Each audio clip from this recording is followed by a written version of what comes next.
Thokozani, Thokozani, Thokozani, Hotep Royals. Welcome to our channel, our home, our spiritual haven. This is Gogon Kanyezi on Gogon Kanyezi Speaks here on YouTube. If you are new to the channel, please like, comment, subscribe, share, ask questions because most likely those questions assist me in teaching you so that I'm not always talking about things that I think you guys should know, but I'm also teaching into the need in the collective. So chances are, if you ask a question, there are hundreds of other people who have the same question and need it answered. So please don't be afraid to ask your questions. I will definitely answer them. First, I just want to apologize because this video is a little late. Well, kind of late in the sense that we are going to talk about the new moon, which is here in the Northern Hemisphere. Tonight is the new moon.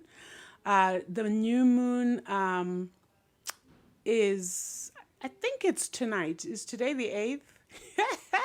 See, this is what happens when you exist on two different time zones, guys, where you exist on the Northern and the Southern Hemisphere. Yeah, talk about, sort of shifting spiritually from one space into another, but it's all for the good. So we're talking about the new moon in Taurus, and in the Southern Hemisphere, the new moon in Taurus came in on the 7th of May. No. In the Southern Hemisphere, it's coming in today, which is, I think, the 8th of May. And in the Northern Hemisphere, it came in, that's right, it came in yesterday, which is the 7th. Now, the only reason why I say I'm sorry it's late is because I really did intend to record this earlier for everyone. But I have some good news, which is that the new moon energy does last quite a ways into the week, and so you still have an opportunity to do any manifestation rituals that you like, and I will give you some ideas about what you can manifest around this new moon. But even more beautiful is that the stellar or the planetary movements or alignments allow you to continue your manifestation work way, you can even do it all the way up until the full moon. So that's a good 2 weeks of focusing and manifesting the things that you want. So okay, let's talk about this new moon in Taurus and how powerful it is. If we look at the sign of Taurus, right? The sign of Taurus is a sign of stability. It is an earth sign. It is grounding. It is abundance. On the negative side, the sign of Taurus can be really stubborn, but you can use that energy. I'm not talking about Taurus in a human or person, but you can use the energy of Taurus to be tenacious and to be relentless in the pursuit of the things that you really want. It's also a great time to hone in those disciplinary skills, meaning self-discipline is going to assist you very much on this journey. It's a wonderful time. A lot of people have been affected somewhat, just energy off with this new moon, which I understand also being somebody who also kind of channels universal energies and principles. We are in the grand scheme of things, not just looking at the new moon herself in Taurus. In the grand scheme of things, we're really experiencing a lot of shifts within the cosmos, and therefore, of course, a lot of shifts within ourselves. I'm going to give you a tip. Please do not resist the prevailing energy. Do not try to swim against this current. Flow with it. You may not know where it's taking you, and that doesn't really matter. But I think as long as you are aligned with self and you're aligned with your principle, if you are aligned with these energies, the ultimate place you're going to find yourself can be nothing but good. And for 9 ether beings, I say this and I will keep saying it, you melanated kings and queens, this is our time. If you're sitting around, sitting on the fence, not knowing which way to turn, you're missing out. You're missing out on great opportunities to really level up, not just in the spiritual space, but also in the physical space. And remember, everything always starts in the spiritual before it manifests in the physical. Therefore, paying attention to your spiritual practice becomes very important at this time. So that's the new moon in Taurus. Now, we have some very interesting planetary arrangements, like I said. We also have the sun in Taurus, guys. So new moon in Taurus, the sun is also in Taurus. Now, for melanated beings, we eat the sun, quote unquote. What does that mean? It means that the sun is what gives us life. We are directly connected to the sun because we are children of the sun. In isiZulu, singabakalanga, and that is bakalanga. We are people of the sun, meaning that do not be scared, particularly those of you in the northern hemisphere. It's getting hot. The sun is out. If they don't have those chemtrails trying to obliterate the sun, even if they have the chemtrails and they create their fake clouds, you can still go out in the sun and get the necessary downloads. Remember, the greatest Akashic record keeper in the cosmos is the sun. And because you have the sun within you, whatever is going on up there, you have, and the sun can assist you in decoding, activating those DNA codes that will help you remember who you are, that will help you remember vital information that we need to piece together the puzzle of everything that was lost to us. And this information will assist us in creating and building the future that we want, right? So the sun is in Taurus. Be out there, ground. Remember, Taurus is a grounding, so take your shoes off, walk barefoot, let the sun hit not just your eyes, sun gazing, but also your body. Let that melanin do its thing. Do not be afraid of the sun, sun beings, okay? How can you be afraid of your creator? Right? Go out there and commune. Now, the other thing that's interesting is we have Venus. The planet Venus is also in Taurus at this time. This is the planet of values. And when I say values, I'm not talking about material values. I'm talking about those intangible things that matter to you. So this is a good time for you to sit in meditation about what are the things that you really value. Get clarity about the things that you value, right? This is also a planet of contentment, optimism, and it's also the planet of love. So you can look at values, you can look at contentment, you can look at all these wonderful things vis-a-vis your intimate partner relationships. You can also look at these things vis-a-vis all your other relationships. And really the call here for you is, what do you have to give? What do you have that is of value? And I want to speak to the divine masculine on this because it's really been sitting on my heart. This is something that really gives me sleepless nights because of a dream that I had. And it's interesting that I had this dream around this time. This was 4 days ago. And this dream was horrific. And the message, I can't share it because of the nature of the dream, but the message in the dream was this: what happens to the men when they no longer have work?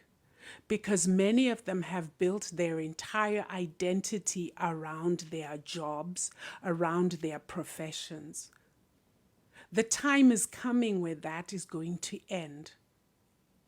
If you have built your masculinity or your manhood around provision, providing, what is going to happen to you? What else do you have of value to give to the divine feminine?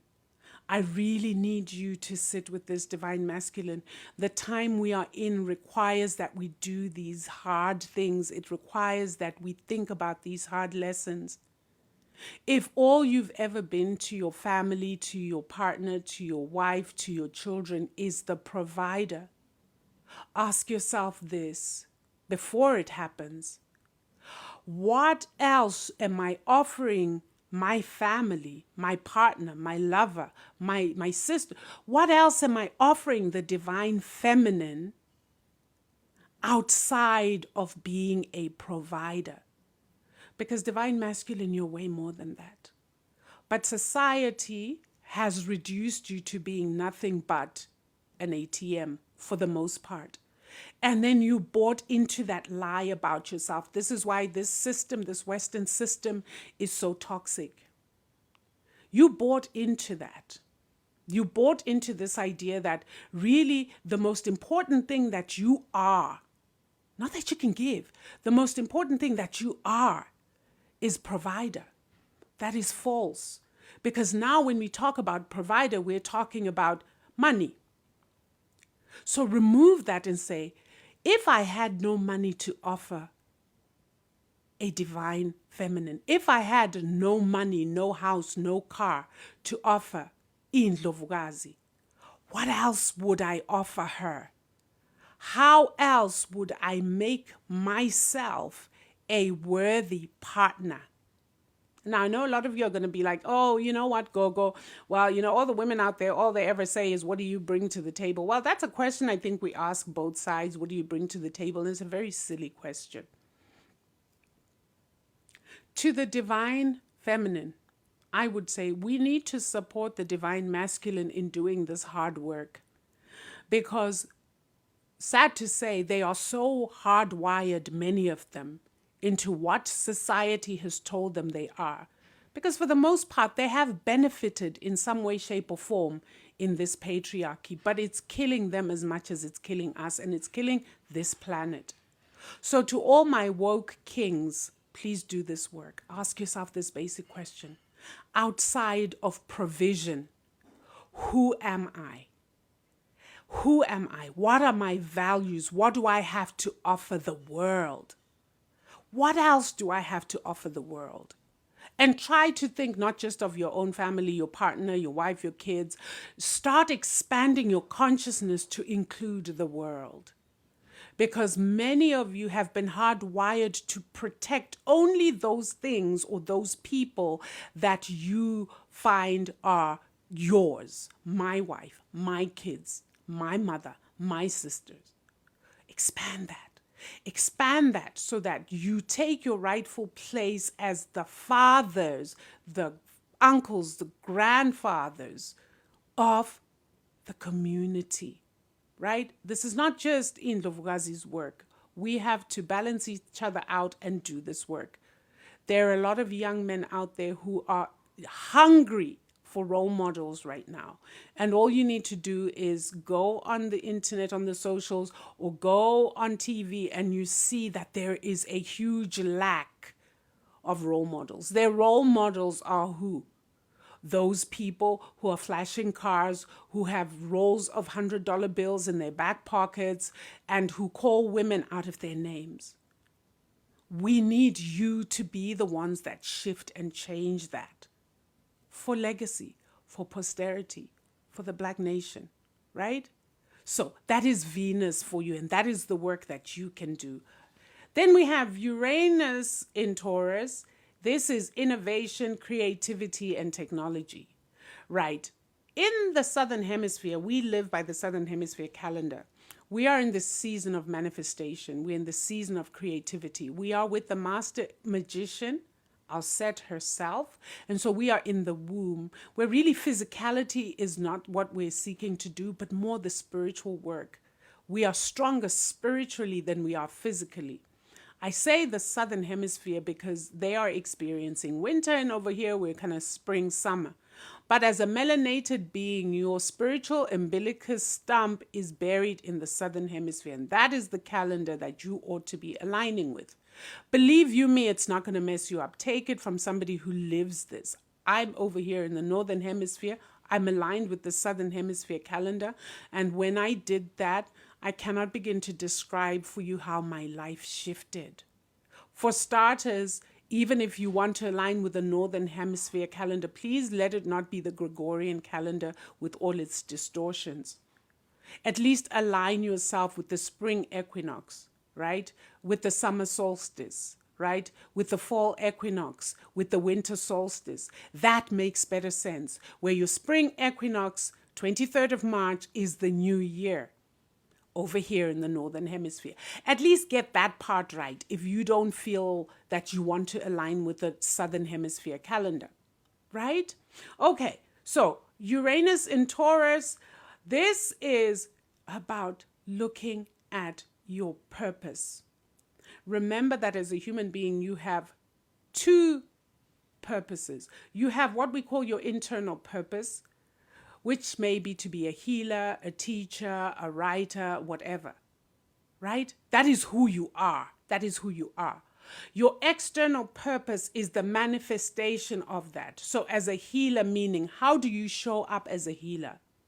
Are you a healer who works with water? Are you a healer through your music? Are you a healer through playing the drums? Are you a healer through poetry? Whatever it is, that is your external manifestation of who you are, which is a healer. This is the time to get clarity about your internal purpose. It is also the time to reevaluate your external purpose, right? Is your external purpose, you can get innovative about your external purpose, right? Say you're a healer and most of the time you're healing through your songs, your music, right? Maybe this is the time to get innovative and creative and say, you know what? I'm going to try another genre, or I'm going to put my hand to spoken word, right? This is the time to get creative about how you manifest that internal purpose, right? We also have Jupiter in Taurus. Isn't this beautiful? We have Jupiter in Taurus. This is external abundance, your material things, right?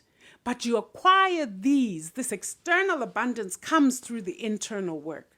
So you get what I'm saying? You use Venus to make sure that you're clear about your values. You use Uranus to sharpen, who am I? What is my internal purpose? How am I expressing that purpose externally? And then you're going to use Jupiter in Taurus, your manifestation powers, to create the abundance, the physical abundance you want to see in your life. Right? Now, how best to use all these energies? Right? I've broken them down for you so that you have meditation points for the next 2 weeks. Right? I've given you tools for the next 2 weeks, things you can look at as a spirit being having a human experience. How do you use this energy? I've already said, number one, make sure you are in nature. Make sure that you're communing with the 4 elements. We're talking earth, we're talking fire, we're talking water, we're talking wind. Connect with these elements, right? Walk in the grass. Go and sit under a tree. Hug a tree. Trees are some of the most powerful healers on this planet. The tree huggers were not lying, and we used to laugh at them. The hippies, as we used to call them, going around hugging trees. They were onto something, right? Spend as much time in nature as is possible. What is the other thing?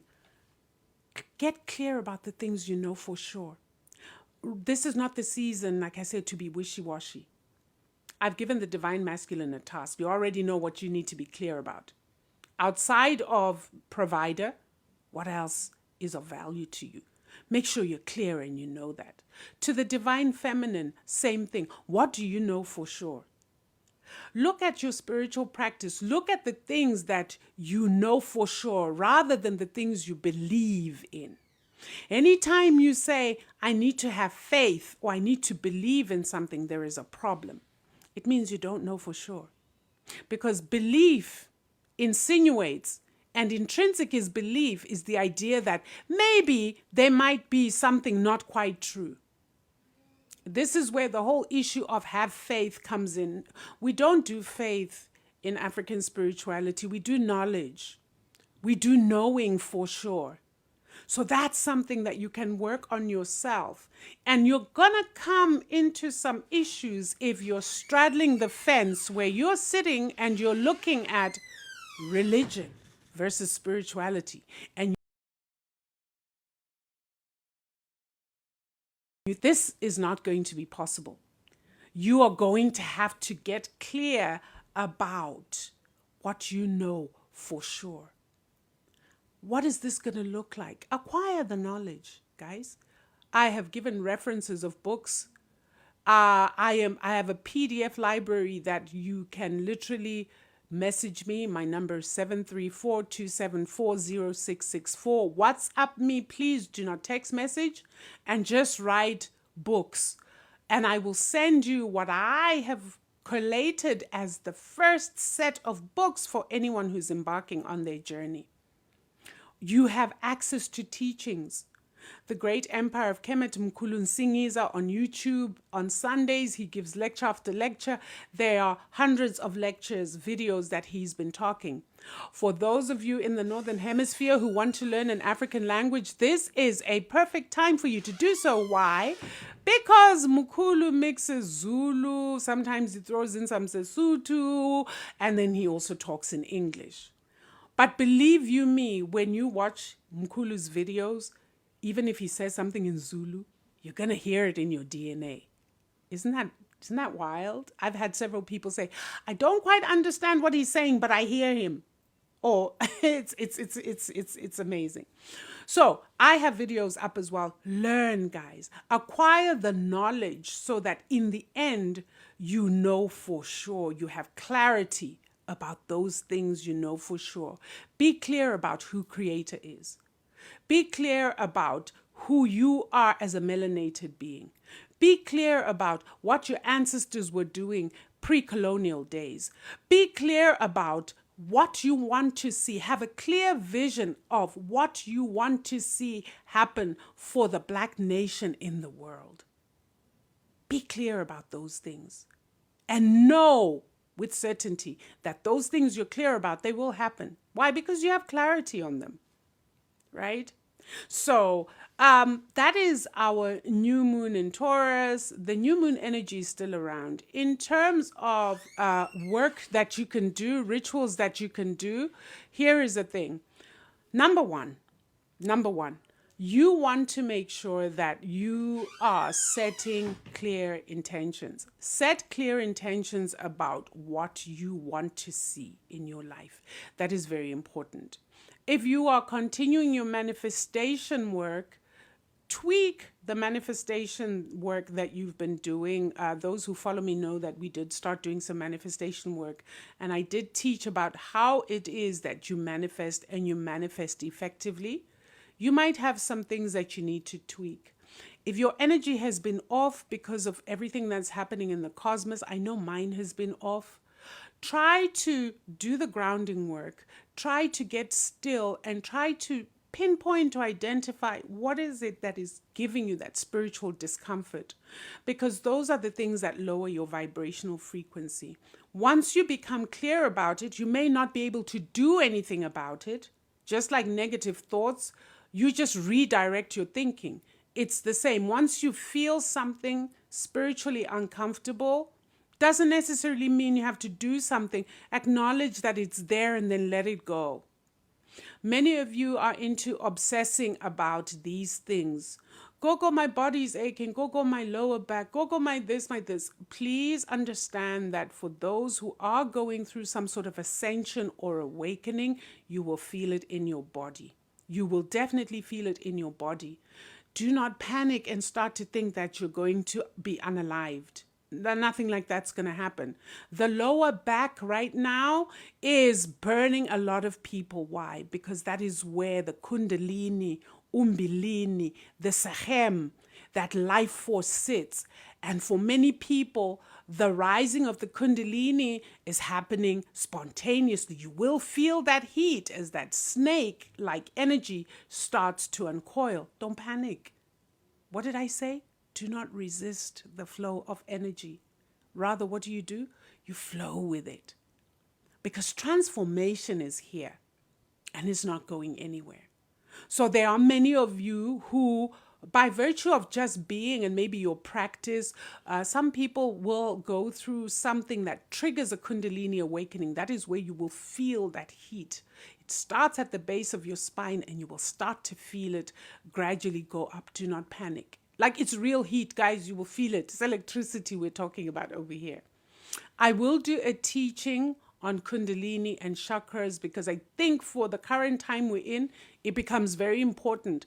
Please, when I do the video, I will also give certain exercises like the breath of fire to assist the ascension of that energy and to assist with the chakra alignment and the chakra healing.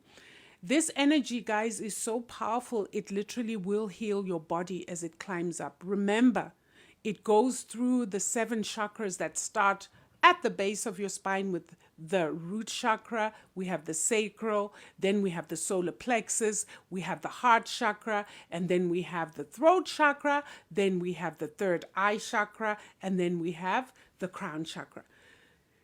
Each of these energy centers in your body is associated with the organs and your limbs.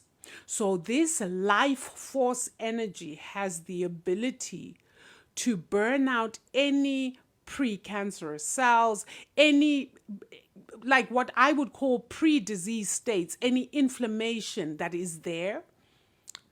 That is why sometimes it's uncomfortable when it happens spontaneously, because really you're supposed to prepare your body for that through fasting and detoxing so that when that energy rises, it does so with ease. But when it comes spontaneous, there's nothing going to do about it. Listen, you cannot put a cap on this energy once it starts rising. You just better let it go. Just let it happen. Let it happen. In the end, it's for your greater good. And it's for some powerful healing that is going to happen in your body. I've said a mouthful all about the new moon, right? The new moon is about setting intentions. This is when you do your manifestations, and this is when you continue your healing work. This is where you continue that introspective work of building in the spiritual realm, in the ethereal realm, so that come September, when it's time for physicality again, September being the new year, you're ready to launch whatever it is you've been working on. This is the time to have a gazillion notebooks. I have notebooks all over the place. I've got books because of the ideas and the divine inspiration that comes when I am sitting quietly in meditation. I write things out. I start preparing, knowing that come September, which is our African New Year, I'm ready to launch a few things. This is guaranteed success because now you're going to be launching something at the right time. New beginnings. You start something new at the new year. You don't start something new or start planting seeds in the middle of winter.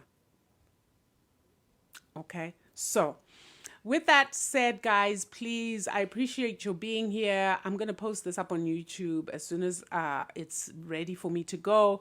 If you want to recap or you want to take notes, it's going to be up on YouTube. Happy new moon manifestation, guys. Talk to the new moon. You won't see her, but she's there, and she's quietly there, quietly always with you. That's divine feminine energy, very warm, very soft, very maternal. It's a great time to, like I say, you're in the womb, get into your fetal position and enjoy it. Ne? And until next time, masithokozeni, thokozani.